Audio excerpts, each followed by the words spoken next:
La saison 2 de The Witcher est disponible depuis ce vendredi 17 décembre à 9h01 et on avait hâte. Sans déconner, qu'est-ce qu'on avait hâte qu'elle arrive enfin. La saison 1 était sortie en décembre 2019 et se conclut par... Non mais c'est comme pour Clap, je vais pas vous le dire en fait. Il aura fallu attendre un long moment avant de retrouver nos personnages préférés, la faute au Covid. Mais ça y est, alors préparez les pop-corn, le plateau repas et les couvertures, dans l'ordre que vous voulez, c'est l'heure de binge-watcher cette saison 2 de The Witcher.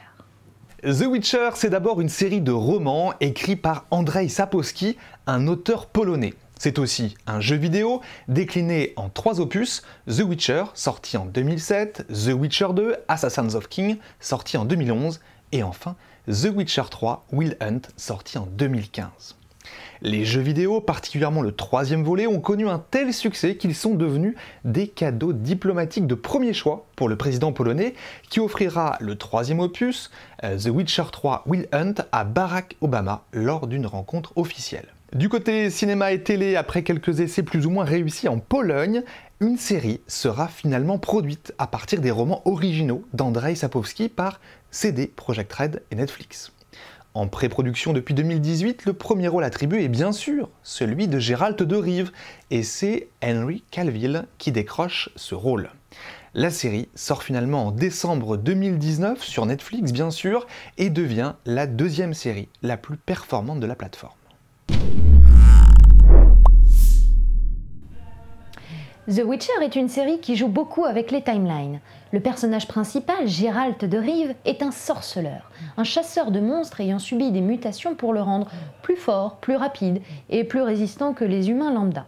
Il a également la particularité d'avoir les yeux jaunes, ce qui confère à Henry Cavill presque autant de charme que sa petite moustache. Notre sorceleur bat la campagne à la recherche d'humains prêts à le payer pour chasser des monstres.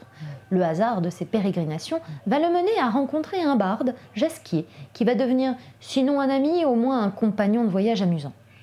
Il rencontrera également une magicienne, Yennefer de Wengerberg, rebelle, ayant préféré vivre à son compte plutôt que de conseiller les rois et les reines du continent. Sans te spoiler, la saison 1 de The Witcher propose une suite d'événements pas forcément dans le bon ordre chronologique. La seule timeline se situant dans le présent est celle du personnage de Ciri, la petite fille de la reine Calante de Cintra. La série démarre avec l'attaque de Cintra par le royaume de Nilfgaard et la fuite de Ciri. La saison s'achève ainsi avec la réunion des timelines de Ciri, Yennefer et Geralt. Si tu veux en savoir plus, je te le donne en mille, va falloir regarder la saison 1. Ou alors tu regardes la suite de cette vidéo avec Fabien qui t'expliquera tout ce qu'il faut savoir sur la saison 1, mais cette fois avec spoiler. Attention! Au départ, il y a le Nord et le Sud, un peu à la Game of Thrones. C'est un petit peu 2 royaumes, 2 ambiances. Au Nord, nous avons le royaume de Cintra tenu d'une main de fer par la reine Calante. Au Sud, le royaume de Nilfgaard avec un usurpateur qui va vite déchanter au profit du roi légitime qui décide de prendre le contrôle de tout le continent parce que quitte à être méchant, autant faire ça proprement. Geralt de Rive, sorceleur de son état, voyage à travers le continent, les bourses pleines à la recherche de monstres à tuer. Non, il voyage à travers le continent pour tuer des monstres et remplir sa bourse. Il rencontrera d'ailleurs en chemin un barde du nom de Jaskier qui décide, ni plus ni moins, d'être son community manager en chantant des chansons à la gloire du sorceleur. Je ne te dis pas tout, mais Geralt va finir par passer une soirée fort agréable à Cintra, où il obtiendra par droit de surprise un enfant, la petite fille de la reine elle-même. Je ne te cache pas que la reine l'aura un petit peu mauvaise. Et si tu ne sais pas ce que c'est que le droit de surprise, ouvre grand tes oreilles. Le droit de surprise, c'est un paiement pour avoir sauvé une vie. En gros, tu sauves la vie de quelqu'un, tu n'as pas vraiment d'idée sur ce que tu pourrais demander en paiement, alors tu invoques le droit de surprise. Et la personne que tu auras sauvée devra te faire don de ce qu'elle possède sans en connaître l'existence, bien sûr. Tu me suis ? Du coup, tu peux gagner une bonne récolte, une portée de mignons petits chatons, voire un bébé si tu as vraiment de la chance ou la guigne, c'est à toi de voir. En parallèle, la saison 1 de The Witcher te proposera de suivre l'histoire de Yennefer, une puissante sorcière un peu chaotique sur les bords. Le moins qu'on puisse dire, c'est que la demoiselle n'a pas un caractère facile et qu'elle peut faire preuve d'une certaine mauvaise volonté quand il s'agit de suivre les ordres. Enfin bref, Yennefer et Geralt vont apprendre à se connaître intimement. La saison 1 se termine à Soden. point clé pour qui veut prendre le contrôle du continent et de tous les royaumes du Nord. Winter is coming. Nilfgaard attaque, les magiciens du Nord ripostent et tout ce beau monde s'entretue joyeusement à coups d'épée ou de sortilèges selon les envies. Yennefer, qui pour une fois réussissait à travailler en équipe, décide que trop c'est trop et crame le champ de bataille à coups de torrents de feu dignes de l'enfer. Gérald cherche alors désespérément Yennefer sur les restes du champ de bataille calciné, mais la magicienne reste introuvable, morte comme tant d'autres ou disparue. Réponse dans la saison 2. Au milieu de tout ça, la petite fille de la reine Calande, Ciri, passe son temps à courir dans la neige et à chercher un certain Gérald de Rive. Je te le donne en mille, après des tours et avec un sacré coup de pouce du destin, l'enfant surprise finit par lui mettre la main dessus dans les toutes dernières secondes de la saison. Voilà, c'était le résumé grosso modo de la première saison. Alors, la saison 1, qu'est-ce que t'en as pensé, Fabien, on va commencer par les personnages déjà. Eh ben, c'est excellent, évidemment que c'est excellent, on l'adore cette saison 1. Alors moi je suis beaucoup plus fan que toi de The Witcher, la saga, dans le sens où j'ai joué à l'un des jeux, The Witcher 3. J'ai ces super bouquins d'Andrzej Sapkowski qui sont excellents, que je trouve excellents en tout cas, que j'aime beaucoup. Donc voilà, quand The Witcher arrive sur Netflix, je me dis... ça ne peut qu'être bien, et c'est vraiment bien. On n'est ni dans les jeux vidéo, on n'est pas dans les jeux vidéo, on est un peu plus quand même sur la trame des livres, mais ils ont su, je trouve, à partir des différents éléments de scénario donnés notamment par les livres, faire un média complètement nouveau et intéressant, et qui ne ressemble pas aux livres, qui ne ressemble pas aux jeux vidéo, mais qui est vraiment un média à part entière, et ça je trouve que c'est fort et que c'est chouette. Donc t'aimes bien quoi. Donc j'aime bien. Voilà. Ça, c'était le résumé. En version courte, hein. C'était le résumé de Fabien, voilà. Et puisque tu me poses la question, moi aussi j'ai bien kiffé. J'ai même adoré la saison 1. Mais je sais que t'as bien kiffé, t'étais là genre oh Henri Cavill, ouais c'est fait, oh il est dans la baignoire, oh c'est bien. Arrête! Et toi devant Yennefer là, hein? Ça bavait pas un petit peu si, là? Quand elle est toute ouais, quand même. Franchement, c'est pas mal. Allez, vas-y, tu la préfères quand elle est changée. C'est ça. Non mais je dois avoir les mêmes fantasmes que Peter Jackson, je dois avoir des fantasmes avec des gens qui sont amputés, qui sont bossus, qui sont grimaçants comme ça, etc. Oui, alors là, je vais commencer à me faire du souci. J'ai pas une bosse qui pointe là? Je sais pas. Yennefer. Non, franchement, la série a été vachement bien. Et non, j'adore Henri Cavill. Là, j'ai pas honte. Je le dis. Il est bien. Très sincèrement, je crois qu'on avait un peu peur tous les deux quand il a été casté dans le rôle de Gérald, en mode est-ce qu'on va arriver à voir Superman comme ça dans le rôle d'un sorceleur avec les cheveux blancs. Gérald, c'est quand même un gars qui s'en est pris un peu plein la tronche toute sa vie, qui a des cicatrices, qui a un peu roulé sa bosse. Et Superman, c'est par excellence l'homme parfait, le playboy, musclé, coiffé, pas une goutte de sueur quand il se bat, gentil comme tout, alors que Gérald, même si il est très gentil, mais il peut avoir un côté... assez brut de décoffrage, tu veux dire ? Brut de décoffrage, effectivement. Et donc, Henry Cavill, est-ce qu'il matchait bien dans le rôle ? Moi, je trouve que oui, finalement. Un super acteur, parce que du coup, il est aussi capable de faire ça. Et franchement, il le fait extrêmement bien. Tu vois pas le jeu d'acteur, tu vois juste l'acteur qui s'éclate, en fait, à jouer un personnage. Tu sens qu'il a joué aux jeux vidéo, tu sens qu'il est ultra fan, en fait, de la saga. Tu le sens. Je sais pas pourquoi, il y a un truc qui flotte dans l'air, donc ça match tout de suite. Quoi. Avant tout, Henry Cavill, et en fait, il adore le jeu The Witcher, et du coup, il était ravi de pouvoir incarner ce personnage-là, et ça fonctionne. Clairement. Pour le coup, un geek qui arrive à jouer Gérald de Rive et Superman, franchement, il a bien réussi. Alors on plaisantait un peu sur Yennefer, sur Yen, pour les intimes de la saga. Dans les jeux vidéo, dans les livres, c'est vraiment la femme fatale. C'est-à-dire que la brune, grande, élancée, avec énormément de charme. Et il y a un passage, effectivement, enfin il y a un ou deux passages où Gérald la tacle un petit peu en disant « Oui, mais t'es une sorcière, donc en fait, ton apparence, ton charme, il est faux, dans le sens où c'est la chirurgie esthétique, la magie, l'illusion, peu importe. » Voilà, je crois que c'est au début de leur rencontre, si j'ai bonne mémoire, il la pique un petit peu comme ça. Mais on n'a pas à quoi ressemble, de mémoire en tout cas, la Yennefer originelle. Et là, dans la série, finalement, le fait d'avoir tout ce passage-là, j'arrive pas à savoir si c'est si c'est bien ou si c'est pas bien. C'est-à-dire que c'est intéressant parce qu'on rentre un peu plus dans l'intimité du personnage et c'est cool, mais on perd peut-être un peu du coup cette aura de femme fatale parce qu'on a ces deux images qui se superposent forcément d'Yennefer. Et puis l'actrice joue très bien, mais je trouve que elle est peut-être un peu pas assez hautaine quelque part. C'est plutôt, comme tu vois à quel point elle a souffert dans sa jeunesse, à la fin, tu as plutôt tendance à voir une femme rebelle, quoi. Vraiment une rebelle qui supporte pas les ordres, qui supporte pas l'autorité, qui vit un peu sa vie, bon, qui est prête quand même à rendre service à une cause qu'elle comprend, mais par contre le côté femme fatale, ouais, c'est vrai que bon. Alors attention, peut-être un petit peu moins. L'actrice a beaucoup de charme, elle est magnifique, elle joue très bien. Vraiment, voilà, ses qualités ne sont pas du tout à remettre en cause sur quelque chose d'intéressant, parce que ça apporte une autre dimension au personnage. Après, peut-être qu'ils vont changer des choses dans la saison 2, hein, à savoir, on le saura très vite. Voilà, et puis Ciri, autre personnage extrêmement important, magnifique. Pareil, l'actrice joue extrêmement bien. Voilà, cette petite enfant un peu rebelle, un peu sauvage, très princesse. C'est-à-dire que... Un peu agaçante, ouais. Non mais c'est ça, c'est-à-dire que le côté princesse, peste, pénible, et en même temps intelligente, et en même temps débrouillarde, en même temps plein de choses, l'actrice l'incarne magnifiquement bien. Là, pour le coup, je trouve qu'on est assez raccord avec la Ciri enfant, tu vois. Ce qu'on a comme image, en tout cas dans les livres, et ce que moi je pouvais attendre du personnage de Ciri enfant. Après, on voit notamment dans The Witcher 3 une Ciri adolescente, adulte, qui a du coup été marquée par la vie différemment. Là, c'est autre chose. Est-ce que la même actrice saura incarner ces deux versions du même personnage, la petite princesse et la guerrière farouche? Si jamais Ciri devient dans la série une guerrière farouche, ça on ne sait pas. Eh bien, c'est ce qu'on va voir, j'attends ça avec impatience pour la saison 2. Qu'est-ce que tu as pensé de la réal, en gros, en large?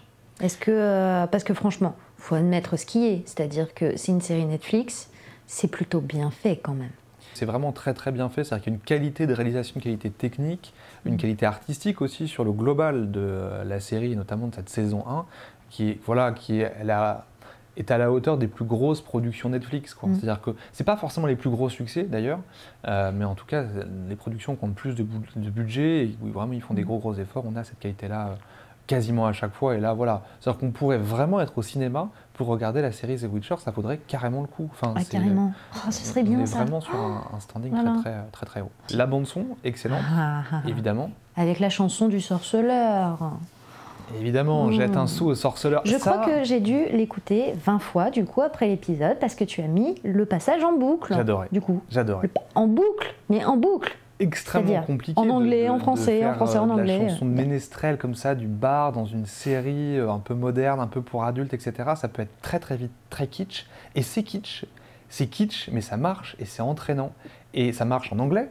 Et ça marche pas mal en français aussi, parce que nous on regarde très souvent les séries en français, en VF, en version originale sous-titrée, voilà. Tout simplement parce que très souvent on regarde ça en mangeant, et quand on a le nez dans son assiette, voilà, lire les sous-titres, on rate des trucs, c'est un peu galère.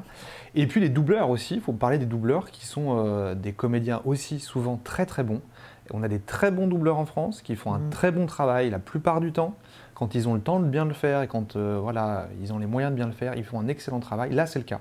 Moi, j'ai jamais de problème avec les doubleurs français. Donc, et voilà, la chanson de Jasquier en français, moi, j'aime bien, ça marche. Place maintenant à la saison 2. Est-ce que le défi aura été relevé? On l'attend depuis longtemps. On espère que ce sera aussi bien. Attendez, pour nous faire attendre 2 ans, il va quand même falloir que ce soit de la qualité. Moi, je suis désolée, mais je demande à être remboursée si c'est pas bien. J'avoue que je suis pas inquiet de mon côté.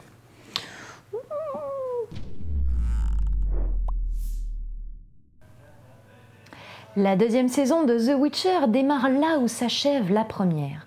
Nous retrouvons une grande partie de nos personnages préférés, et notamment Geralt de Rive. Pendant que les royaumes du Nord et Nilfgaard guerroient sans relâche pour le contrôle du continent, Geralt fait route vers Kermoren, maison natale des sorceleurs. Et il n'est pas seul, puisqu'il est accompagné de... Non, non, non, je ne dirai rien. Ce que je peux te dire en revanche, c'est que les timelines de nos personnages s'étant enfin regroupés à la fin de la saison 1, le temps s'écoulera de la même façon pour tout le monde. La chronologie des événements se fera dans le présent, et ce tout au long de la saison. Néanmoins, quelques petits flashbacks et autres visions futuristes viendront agrémenter le récit. Pour en savoir plus, je te laisse regarder la saison 2. Comme Marjorie vous l'annonçait en début d'épisode, la série The Witcher saison 2 est sortie ce 17 décembre à 9h01 heure française. On a fait ce qu'on a pu pour la regarder. Je vous avouerai qu'on ne l'a pas regardée tout à fait en entier, mais on va quand même vous critiquer ce qu'on a vu. Marjo, je crois que c'est toi qui étais le plus loin dans la série. Premier truc, les personnages, est-ce qu'ils sont toujours aussi bons, aussi bien joués, aussi intéressants que lors de la saison 1 ? Alors le moins qu'on puisse dire, c'est vraiment que les acteurs ont fait du super boulot en ce qui concerne leurs personnages, parce qu'ils ont tenu compte en fait de toutes les remarques qu'on a pu leur faire, que les fans ont pu leur faire en fonction des personnages déjà présents dans les bouquins originaux. Donc là, c'est franchement chouette. On les retrouve bien. J'ai lu une news effectivement là-dessus, comme quoi Henry Cavill aurait regardé tout le fil Reddit lié à la série The Witcher et que les fans lui demandaient notamment de parler un peu plus en tant que Gérald de Rive et qu'il en a tenu compte et qu'il a même demandé du coup aux producteurs et aux réalisateurs et scénaristes de la saison 2 d'accorder un peu plus de lignes de texte à son personnage et qui s'est fait un malin plaisir à être un peu plus bavard. Et effectivement, dans ce que j'ai pu regarder, on voit un peu plus d'émotion dans Gérald, et ça c'est intéressant parce que même si la réputation des sorceleurs c'est de n'avoir aucune émotion, eh bien la réalité c'est que ce n'est pas le cas. En fait, les sorceleurs ressentent évidemment les émotions, ils les ressentent comme les humains. En tout cas pour Gérald, parce que moi j'ai pas lu les livres, donc je ne sais pas pour les autres. Moi j'ai une petite surprise quand même quand j'ai démarré. Je me suis demandé si l'actrice qui joue Ciri, si c'était la même. Parce qu'effectivement, il s'est passé 1 an et demi, presque 2 ans, je crois, entre les 2 tournages au minimum. Et c'est l'adolescence, la puberté, et oui. Moi je trouve qu'elle a un petit peu changé. Oui, mais en même temps, moi j'ai réussi parfaitement à retrouver les lignes de son visage, donc moi je me suis pas posé de soucis, ça m'a pas posé question, donc je sais pas, t'as peut-être plus l'œil que moi pour ce genre de détails, va savoir. En tout cas, on a vérifié, c'est bien évidemment la même actrice. Oui, je sais, tu m'as fait vérifier 3 fois. Qui merci. joue d'ailleurs toujours aussi bien, qui est toujours aussi bonne dans son rôle. Et puis finalement, d'avoir cette série un peu plus adolescente qu'enfant, ce qui était le cas sur cette saison 1, c'est pas plus mal, je trouve. Ça correspond bien à l'histoire, à ce côté un peu plus guerrier, à ce personnage qui prend de l'ampleur. Donc, ma foi, c'est plutôt une bonne nouvelle. Je suis d'accord. Du côté des décors, du côté de la réalisation, qu'est-ce que tu en as pensé? Est-ce qu'on a gardé le même niveau? On a supprimé une partie des timelines dans la saison 2, donc c'est déjà plus facile à suivre. En fait, moi ce que j'ai vu, c'est franchement que la saison 1 était déjà magnifique. Point de vue de l'image, c'était franchement beau, honnêtement. Les effets spéciaux étaient très bons aussi. On reste sur la réalisation Netflix haute qualité. On est vraiment sur quelque chose qui visuellement est plutôt sympathique. On a cette qualité d'image, cette qualité de réalisation, cette qualité d'étalonnage, de couleur aussi, qui était déjà de très haute qualité dans la saison 1.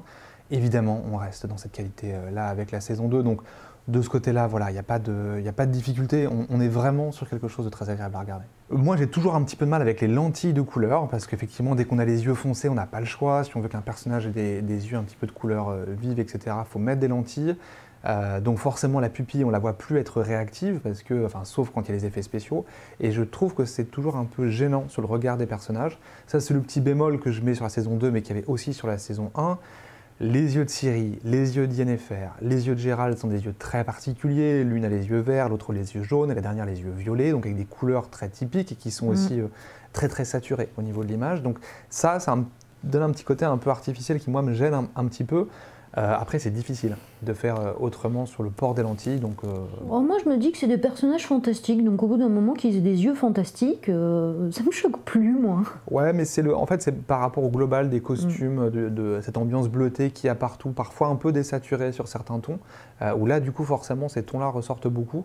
Mais c'est vraiment un petit détail pour le coup. C'est vrai que pour le coup, les costumes sont mieux réussis que les yeux. Et sinon Fabien, niveau scénario, alors on peut pas trop en dire, on va pas spoiler parce que normalement si vous regardez cette vidéo c'est que vous allez vous faire la saison 2 dans très peu de temps, donc on va éviter de vous gâcher le plaisir. Mais qu'est-ce qu'on peut dire Fabien? Est-ce qu'on aime, est-ce qu'on n'aime pas? On recommande pas? Est-ce que c'est intelligemment fait? Est-ce que c'est une dope totale? Quoique ça m'étonnerait quand même. Qu'est-ce que t'en penses toi? Alors globalement, si on prend effectivement les jeux, les livres et la série Netflix, s'il y a un point qu'on ne peut pas attaquer, c'est le scénario, parce qu'effectivement, on est sur la qualité.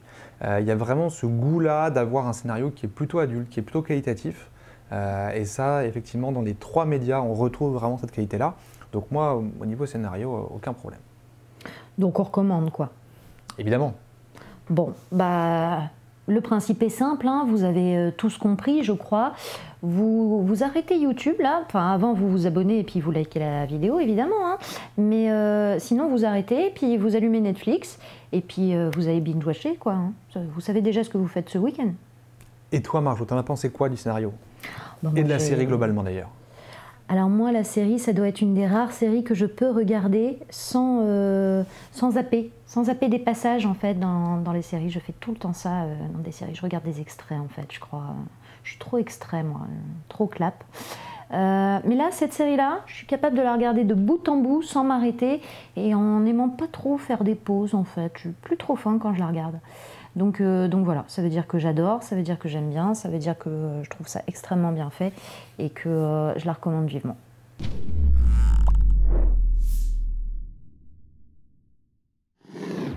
Voilà, c'est fini. N'hésitez pas à liker, à vous abonner, à commenter, bref, à aller regarder notre chaîne de long en large en travers et comme on dit,